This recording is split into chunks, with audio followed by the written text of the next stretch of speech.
We were looking for ways to support students with their independent learning, and so we are on the lookout for resources that would help with that, and we were really impressed with the quality. My instant reaction is, well, what's this going to give us that we couldn't get on YouTube? But when he said that it was actually structured around our syllabus, that of course pricked my attention and seemed much more exciting. So I'm really hoping that using LearnersCloud will help me save time in the classroom, because pupils can come to lessons prepared.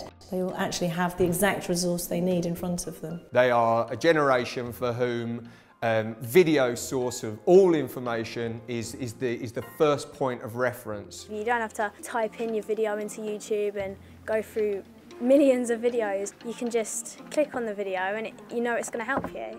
Really, it's wherever I have internet, so I could get it on my iPad at home, my iPods, if I'm out somewhere.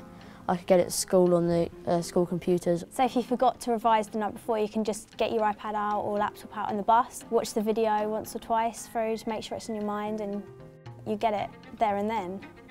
One of the areas that we're keen to develop is the idea of flipped learning, where we encourage the students to look at the material in advance of the lesson. So a homework where you'd said to students, I want you to go and I want you to watch this video. All I'd like you to do is to come back with some questions about it, was something that almost universally they were able to go for in quite a big way. And you didn't necessarily have the battle that you may have had with a more extended piece of written work.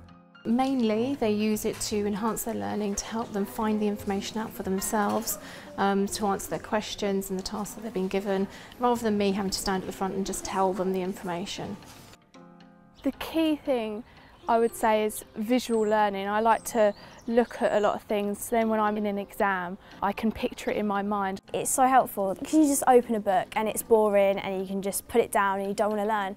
But on here, it's got the same style questions, but it's just easier to understand, and it makes it fun, it makes you want to revise. The idea of being able to work with half a dozen students, marking their work and talking them through it, whilst 5 or 6 other students are over there getting some high quality direct tuition, I find as a teacher incredibly exciting. So it's like having a speaking textbook, which is great actually for the students who have difficulty with reading as well. The videos are easy to use and they're very informative, and they interact with you. They actually tell you how to do it. After I've done the subject in class, I do tend to go home and watch it on the video just to make sure I definitely know it. Right, okay, if I get this question right, I've learned what I've learned and I can tick that off and go to the next question. But if not, I can rewind the video and find the answer. Yeah, that's really fantastic. One of the things I'm very reassured about with LearnersCloud resources is that I know the quality has been checked and controlled, and that the information available to them will match the specification of the exam board. We look for a variety of ways of making sure that learning is active, interactive and student-centred. And when you do that, the engagement of the students is obvious.